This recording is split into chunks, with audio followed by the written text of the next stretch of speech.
একদিকে শাকিব খানের তাণ্ডবের ক্লাইম্যাক্স নিয়ে ধামাকা এক আপডেট সামনে আসলো, যেটা পুরো মাথা নষ্ট করে দিবে। আরেকদিকে টেনশন, কুরবানি ঈদে আসলেই তাণ্ডব মুক্তি পেতে পারবে তো? কেন এই প্রশ্ন উঠলো সেটারও ব্যাখ্যা দিচ্ছি। বিষয় হচ্ছে তাণ্ডবের টিজার, এটা দেখার পর তো সবাই একরকম আশা নিয়ে আছে যে তাণ্ডব আবার হিস্ট্রি করবে, কারণ একে তো শাকিব খান আছে, তার উপর রায়হান রাফি। আর টিজারটা যেই লেভেলের ছিল রে ভাই, কাহিনী আর অ্যাকশন দুইটাতেই খেলা চলবে। এবং আমরা জানি যে তাণ্ডবের শুটিং এর একটা পোর্শন বাকি ছিল, ক্লাইম্যাক্সের একটা শুট বাকি ছিল, এবং সেই সঙ্গে গানেরও শুট বাকি ছিল, যেটা করা হয়েছে শ্রীলঙ্কাতে। বাট এর মাঝে সোশ্যাল মিডিয়াতে কিছু ফুটেজ লিক হয় এবং একটা গুঞ্জন ভেসে বেড়াচ্ছে, যেটা কিন্তু আসলেই দারুণ।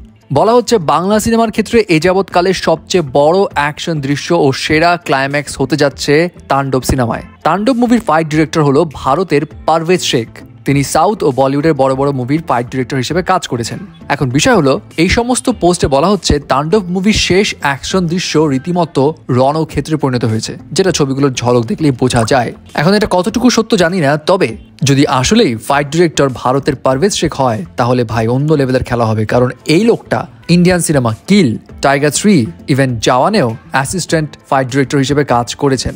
সো বুঝতেই পারছেন তাণ্ডবের অ্যাকশন, স্পেশালি ক্লাইম্যাক্সে কি হতে পারে। অ্যান্ড আরেকটা বিষয় যেটা নিয়ে সংশয় ছিল, তাণ্ডব কি আসলেই কুরবানিতে মুক্তি পেতে পারবে কিনা, এর পিছনে রিজন হচ্ছে কুরবানিদের বেশি দেরি নেই, তাণ্ডবের শুটিং এখনো বাকি। সো এর ফাঁকে তাণ্ডবের কিন্তু সেন্সর বোর্ডে জমা পড়েনি। সবকিছু গুছিয়ে সেন্সর বোর্ডে জমা যদি না পড়ে, তাহলে তো কুরবানিতে মুক্তি দেওয়ার প্রশ্নই আসে না। এবং আসলেই পারবে কিনা রায়হান রাফি, এটা নিয়ে অনেকের একটু ডাউট ছিল। বাট গুড নিউজ হচ্ছে আজকে জানা যায় আগামী মঙ্গলবারেই তাণ্ডব সেন্সর বোর্ডে জমা পড়বে এবং এর মাঝেই সমস্ত কাজ শেষ হয়ে যাবে।